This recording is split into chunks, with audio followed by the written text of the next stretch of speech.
La grande marche du 27 novembre prochain pour dire non à l'insécurité grandissante au Burkina Faso se prépare bien au niveau des organisations de la société civile.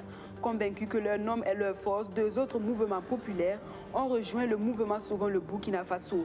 On parle désormais de la coalition du 27 novembre. Elle entend dans 72 heures demander la démission du président Roch-Marc Christian Kaboré. Et puis la célébration de l'accession du Burkina Faso à l'indépendance est hypothéquée. Dans la ville devant abriter les festivités du 11 décembre 2021, on est farouchement opposé à une quelconque fête tant que la situation sécuritaire du pays reste inchangée. Ils étaient des centaines de personnes à Zignaré à demander le report de la fête nationale du Burkina Faso. Voilà pour le sommaire. Mesdames et messieurs, bonjour et merci de nous choisir. 37 gendarmes sur la cinquantaine tombés à Inata il y a un peu plus d'une semaine reposent désormais au cimetière municipal de Goungué. L'émotion était à son comble hier lors de leur inhumation. À la douleur et au chagrin des proches des victimes s'est ajoutée la colère et l'indignation.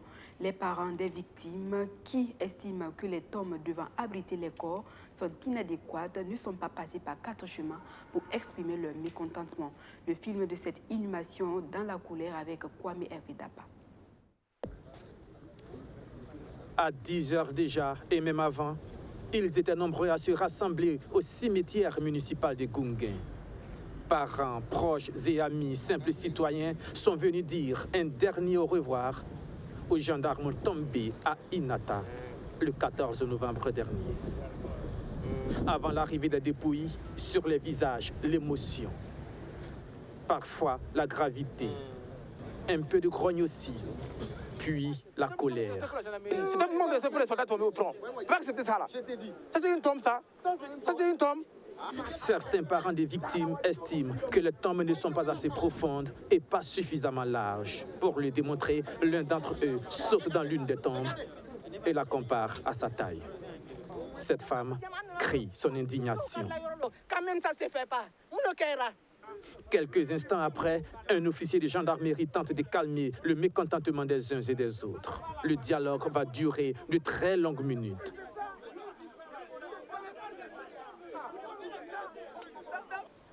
Enfin, aux environs de 13 heures, le cortège funèbre fait son entrée dans le cimetière. Les cercueils sont disposés les uns auprès des autres, recouverts du drapeau national. La foule est devenue plus nombreuse, mais le calme est revenu. La solennité du moment, le respect des mémoires des disparus s'est imposé. L'inhumation commence. Un à un, les cercueils sont portés en terre. Au fur et à mesure, les proches ressortent du cimetière. Dernier geste d'un adieu douloureux. Certains s'effondrent, transportés vers les sapeurs-pompiers. La prise en charge est immédiate. D'autres se serrent les coudes, sans doute, pour mieux tenir. Les frères d'armes, eux, sont murés dans le silence. Ici, l'expression la grande muette prend tout son sens.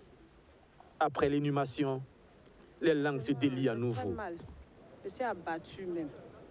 Parce que c'est mon grand frère que j'ai perdu. Après lui, c'est moi. Leur mission est finie. Ça fait 2 mois. Ils ont mis 1 mois dessus. 1 mois plus 14 jours. Les 14 jours qu'ils ont fait, ils étaient dans la faim. Ils ont lancé un SOS pour avoir la nourriture. Ils ont reçu le SOS, mais ils n'ont pas fait partie de la nourriture. Ce qui fait encore mal, c'est de savoir que tu es en communication il y a moins de 3 heures avec un proche qui te dit qu'il a faim, qu'il a soif. Des unités d'hommes formés, capables. Vous avez vu les rangs de ces hommes, vous avez vu l'éloge qu'on a fait. Ça veut dire que c'est des soldats rompus à la tâche. Mais qu'est-ce que la hiérarchie a fait? Au total, 37 gendarmes ont été inhumés ce 23 novembre au cimetière municipal de Goungué. Ils ont tous été décorés de la médaille militaire au cours d'une cérémonie de levée de corps à laquelle le Premier ministre et le président de l'Assemblée nationale étaient présents. Les funérailles et les fêtes sont incompatibles. Sans paix, il ne peut pas et il ne doit pas y avoir de célébration de l'accession du Burkina Faso à l'indépendance. C'est en tout cas ce que pense le mouvement Iteng Nanda. Dans les rues de Zignaré hier, ils étaient des milliers à demander le report du 11 décembre. Cette marche de soutien au FDS est partie du Haut Commissariat de Zignaré. L'ambiance avec Archimède Boy. Il est 8h30, ici à la place du Haut Commissariat de Zignaré, ville située à une trentaine de kilomètres de Ouagadougou. Une place noire de monde ce 23 novembre. Les manifestants du jour brandissent des pancartes sur lesquelles on peut lire « Funérailles et fêtes sont incompatibles »,« La fête oui, mais la paix d'abord » ou encore « On ne fête pas en enjambant des corps ». Ils entament une marche dans les rues de la ville pour demander le report des festivités marquant la célébration du 11 décembre, confiée cette année à la région du Plateau central. Nous demandons au président du Faso et à son gouvernement de se préoccuper d'abord de la sécurité au Burkina Faso, de reporter la fête nationale à une date ultérieure et de concentrer toutes les énergies et les forces sur la sécurisation du territoire. Au jour d'aujourd'hui, nous ne savons pas exactement quelle est la superficie du Burkina Faso. Le Burkina Faso fait combien de kilomètres carrés aujourd'hui? Aujourd'hui, il y a des Burkinabés qui ne peuvent plus mettre le pied dans leur village. Il y a des Burkinabés qui ne peuvent plus manger du fait de l'insécurité. Le prix des denrées alimentaires a augmenté. Le prix des produits de première nécessité a augmenté. Le Burkinabé n'est plus un homme digne. Nous sommes devenus des clochards dans notre propre pays. Et ce message, ils sont déterminés à le faire entendre aux autorités locales. C'est pourquoi ils se rendent au gouvernorat de la région du Plateau central.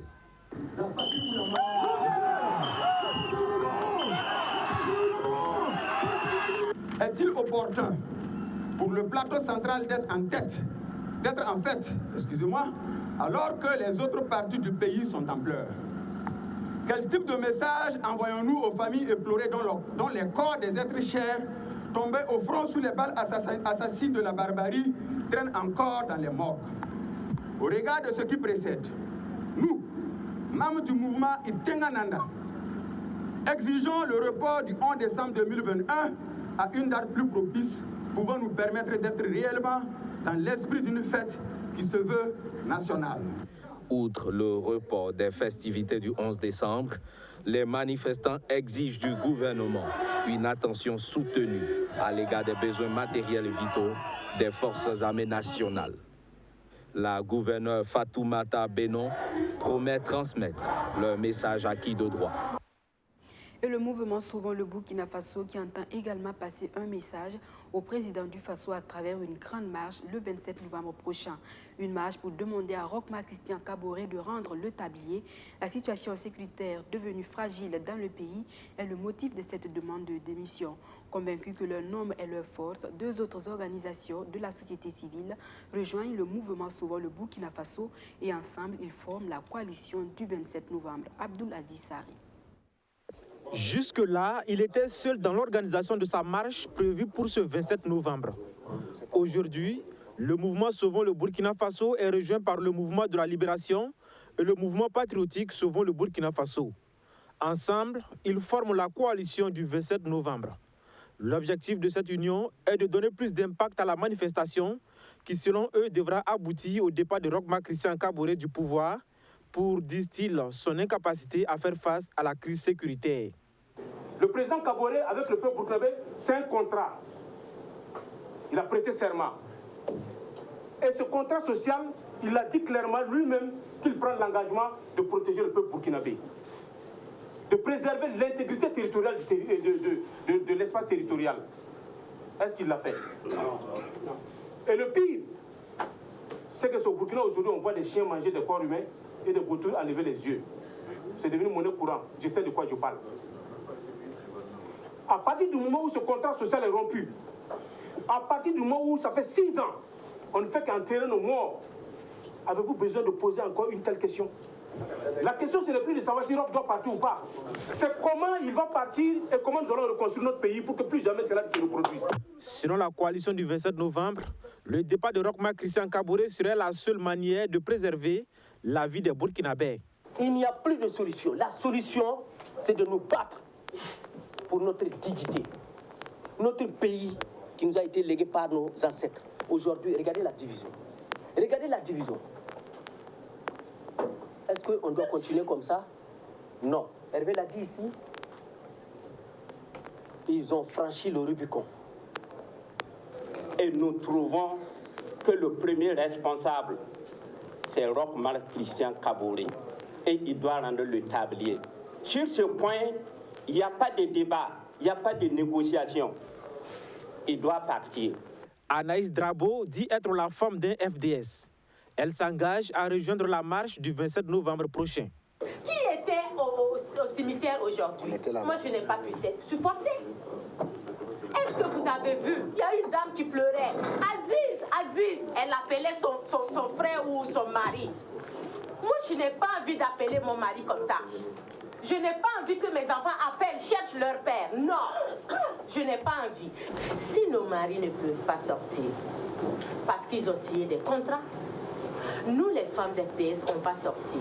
Moi, je vais sortir. Toutes les dispositions sont prises pour faire face à tous ceux qui tenteront d'empêcher cette marche, rassure la coalition.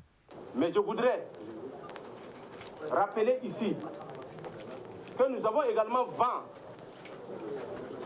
du recrutement d'un certain nombre de mercenaires qui sont déjà rentrés. Qui sont déjà à Ouagadougou, et même des mercenaires ukrainiens, pour nous attaquer. Et je voulais, à travers vous, avertir, pour dire que nous sommes prêts, parce que nous mourrons déjà. Je ne vois pas encore quelle mort peut nous effrayer. La coalition du 27 novembre s'engage à rester mobilisée jusqu'à obtenir le départ du président du Faso.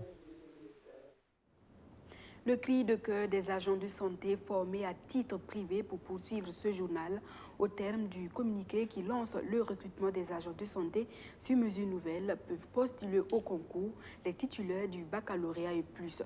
Ne disposant pas du diplôme, les agents de santé formés à titre privé se sentent exclus et marginalisés. Face à la presse, ils demandent l'indulgence du gouvernement afin d'éviter le chômage à 15 000 agents diplômés des écoles professionnelles du Burkina. Justin Amonto. Infirmiers diplômés d'État. Selon le Comité national des agents de santé à titre privé, plus de 15 000 agents font face à une exclusion au concours de recrutement des agents de santé en raison des exigences du décret présidentiel publié le 29 octobre 2021 dernier. Selon le décret, il n'y aura plus de recrutement sur concours direct et sur mesure nouvelle des infirmiers diplômés d'État avec un niveau d'études terminales ou inférieur, malgré qu'ils sont titulaires d'un diplôme d'infirmier d'État signé par le ministre de la Santé, professeur Charlemagne Ouedraogo. En rappel, les écoles professionnelles de santé où nous avons été formés sont des établissements légaux. Et nos diplômes ont été obtenus à l'issue des examens nationaux auxquels sont soumis tous les élèves des dites écoles privées comme publiques. Par conséquent, les agents à titre privé ont le droit de prétendre à un emploi à la fonction publique en tant que citoyens. Pour eux, rehausser le niveau dans le secteur de la santé n'est pas un problème. Cependant, il faut prendre en compte la qualité des formations au lieu d'aller sur le critère niveau d'études uniquement. Il y a le rehaussement du niveau qui est là, nous ne disons pas non, mais il ne faut pas qu'ils vont nous écarter dans le système. Qu'on trouve une porte de sortie pour nous, parce que nous sommes des agents de santé formés par des écoles reconnues légalement par l'État, donc nous pensons qu'il est légitime pour nous d'avoir accès aux emplois. Pour éviter que ces professionnels de la santé se retrouvent dans la rue en pleine crise sanitaire, sans compter conséquences et frustrations de ces honnêtes citoyens qui luttent 24 heures sur 24 pour sauver des vies malgré leurs conditions de travail indignes, souligne-t-il, le Comité national des agents de santé, à titre privé, a souhaité rencontrer le ministre de la Santé sans succès. La demande d'audience a été faite. Et jusqu'à présent, on n'a pas encore eu la chance ou eu l'occasion de le rencontrer. Et aussi, au niveau du ministère de la fonction publique et du travail et de la protection sociale, on a demandé une audience et jusqu'à présent, on n'a pas encore eu gain de cause. Selon le comité, exclure ces citoyens du système est dangereux pour le développement du secteur de la santé au Burkina Faso. Les acteurs du système sanitaire burkinabé qui renforcent leurs capacités sur la communication de crise. 7 jours durant, ils seront outillés sur les stratégies de communication, sur les risques et la notion de porte-parole, toute chose qui permettra une meilleure gestion des crises sanitaires comme celle de la Covid-19. Maxime Ilboudou. Les acteurs du système sanitaire burkinabé outillés sur la communication de crise. Durant une semaine, les agents du professeur Charlemagne Ouedraogo vont se familiariser aux stratégies de communication sur les risques et la notion de porte-parole. L'objectif est d'adapter leur langage et leur méthodologie afin de répondre aux urgences sanitaires. Nous avions planifié cette formation sur la communication de crise et sur les risques sanitaires et engagement communautaire afin de renforcer les capacités des acteurs du ministère de la Santé sur comment communiquer avec les collaborateurs, comment communiquer avec le public en période de crise de façon générale, comme ce que nous vivons actuellement, et comment communiquer sur les questions sanitaires.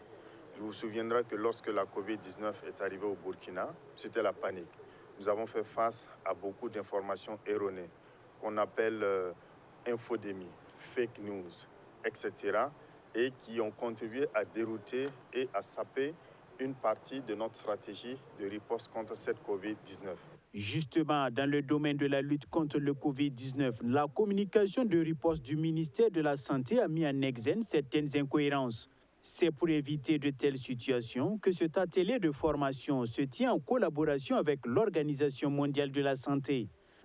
Les réponses aux questions suivantes vous seront développées. Quelles sont les passerelles à connaître? Comment être clair et précis? Comment prendre la parole en public? Parce que ce n'est pas évident. Comment s'adresser aux médias? Vous savez qu'une erreur de communication face aux médias peut donner un effet contraire. Et enfin, comment être un bon porte-parole en période de crise pour rassembler, calmer, soulager et générer la solidarité. Après la formation de Ouagadougou, ce sera le tour des acteurs sanitaires de Koudougou de renforcer leurs capacités sur la communication de crise et sur l'engagement communautaire. Au cours de ces formations, des techniques et approches novatrices de communication seront développées. Du 4 au 11 décembre prochain s'ouvrira à Ouagadougou la 16e édition du Ciné Droit Libre sous le thème qu'est l'avenir pour nos enfants. Ce festival de films sur les droits humains et la liberté d'expression en Afrique se tiendra dans un contexte sécuritaire difficile et les organisateurs entendent donc sillonner 13 lycées et collèges de Ouagadougou pour échanger avec la jeune génération sur les sujets d'actualité liés à l'environnement, à la santé, à l'éducation et à la sécurité. Le comité d'organisation était face à la presse pour annoncer les couleurs du Ciné Droit Libre 2021. Une opération de collecte de vivres pour les personnes déplacées internes est attendue. Benjamin Kwame. Comme à l'accoutumée, cette 16e édition de Ciné Droit Libre tablera sur les questions liées à la situation nationale. L'environnement, la santé, l'éducation et surtout la situation sécuritaire préoccupante du moment. Du 4 au 11 décembre donc, l'équipe de Abdoulaye Diallo va sillonner au moins 13 lycées à Ouagadougou pour aborder tous ces sujets. Il y aura également des projections de films dans des quartiers et susciter des débats organisés. Et ce sera autour de la thématique centrale, quel futur pour nos enfants? C'est un thème qui nous interpelle à tous les niveaux. C'est un thème qui nous permet d'aborder une palette importante de sous-thèmes. En deux thèmes, quelle éducation pour nos enfants, quelle sécurité pour nos enfants, quel environnement pour nos enfants. Et on peut multiplier les questions pour concerner tous les domaines, parce que véritablement on vit dans un monde où on doit se poser des questions. Qu'est-ce qu'on va laisser à nos enfants?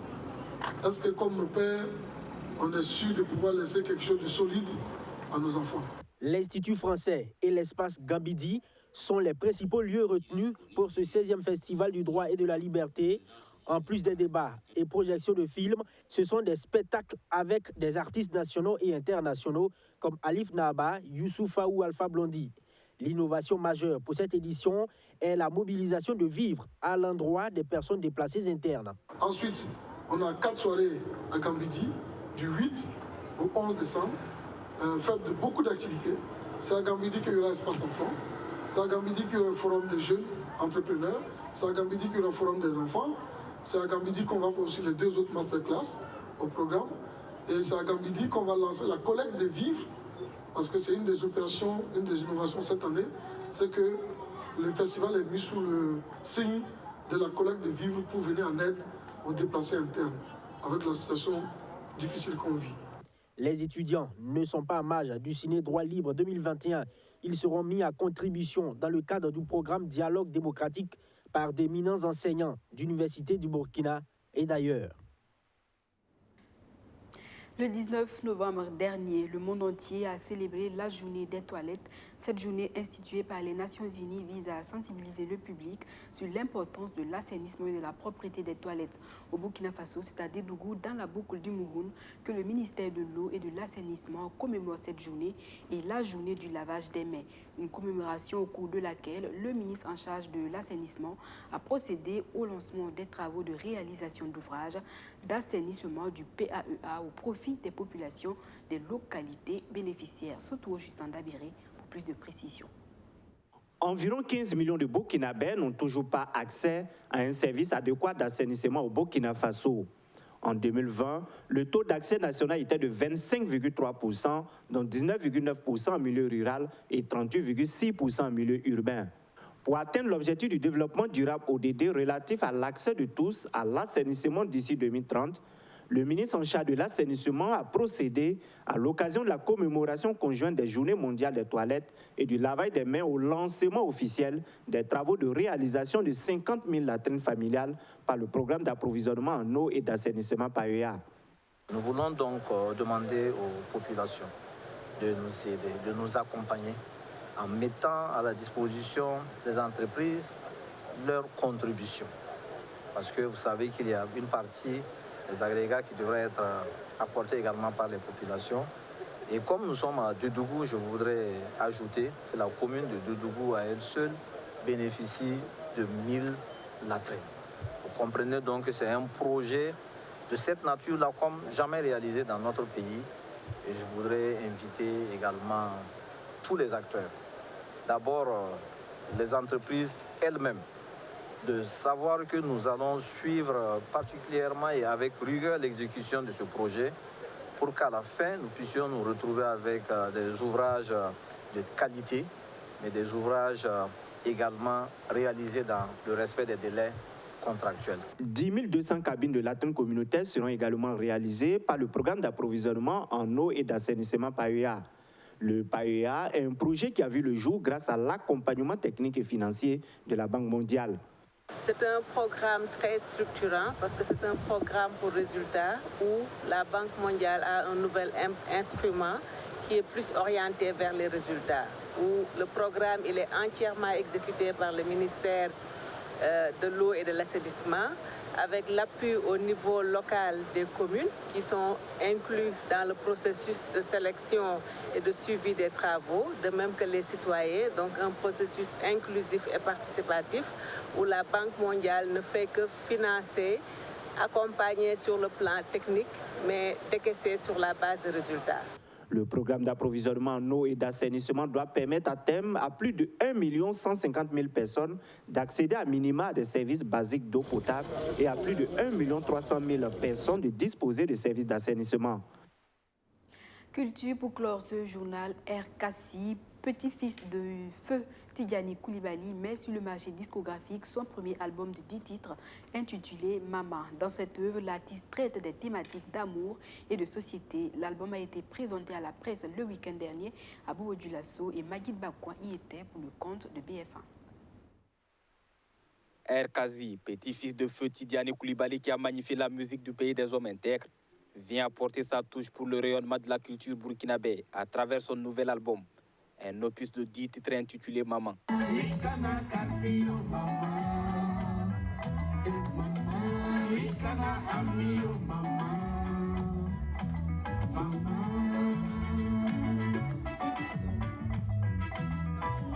La mer est déjà une référence pour nous.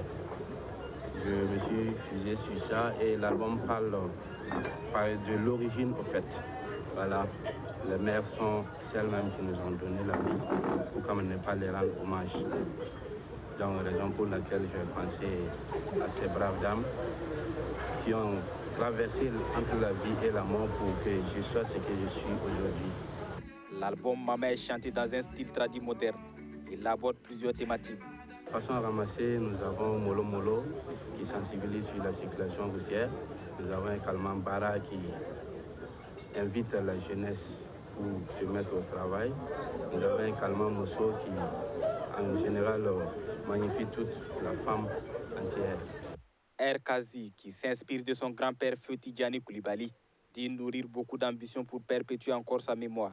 D'ores et déjà, j'ai un titre que je suis en train de préparer, et notamment le titre Bombossi, voilà, que je vais dédier à sa mémoire. Voilà. Et également, je suis en train de préparer un festival pour le rendre hommage, une soirée dédiée à la mémoire du feu regretté Tidjani Koulibaly. L'album Mama est chanté en langue française et djoula. L'artiste a fait ses preuves dans plusieurs villes du Burkina Faso à travers des prestations artistiques. Voilà, c'était le journal de la mi-journée de la rédaction de BF1. Merci de nous avoir suivis. Je vous retrouve demain pour un autre point de l'actualité. Excellente suite de programme sur la chaîne Au cœur de nos défis.